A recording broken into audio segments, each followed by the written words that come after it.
Umano'y dalawang military reservists na sinasabing sangkot sa iligal na bentahan ng mga baril at bala arestado ang sentro ng balita mula kay Bien Manalo. Wala nang kawala pa ang lalaking ito ng mapalibutan at arestuhin ng mga operatiba ng Southern Police District sa Alabang, Muntinlupa City alas 8 ng umaga kahapon.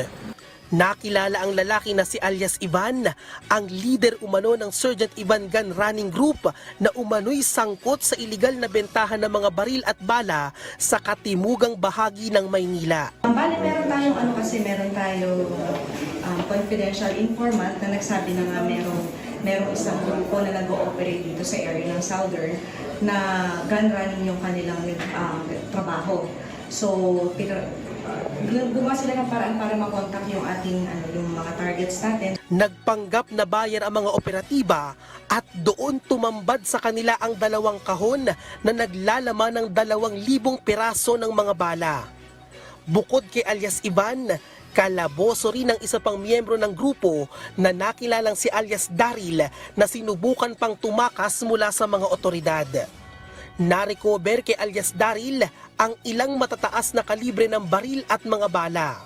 Yung mga suspects natin, based dun sa ID na nakuha natin, is mga PA, para mga private agents, yung mga nagsisecurity sa mga VIP, sa mga businessman.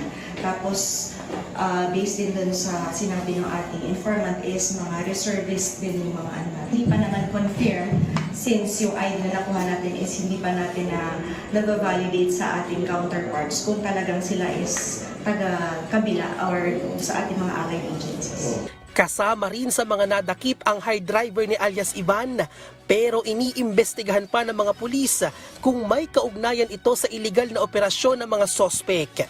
Sa kabuuan, aabot sa mahigit 240,000 ang halaga ng mga armas at bala na nasabat sa mga sospek.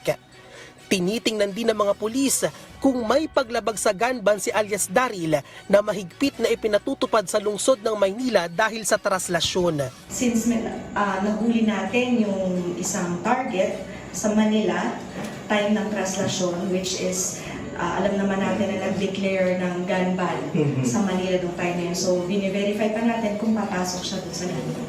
Samantala, sinubukan naming kunin ang panig ng mga sospek pero tumanggi ang mga itong magbigay ng pahayag. Nasa kustodiya na ng pulisya ang mga sospek na mahaharap sa kasong illegal possession of firearms habang patuloy naman ang investigasyon ng mga otoridad sa iba pang posibleng miyembro ng grupo. Bien Manalo para sa Bayan.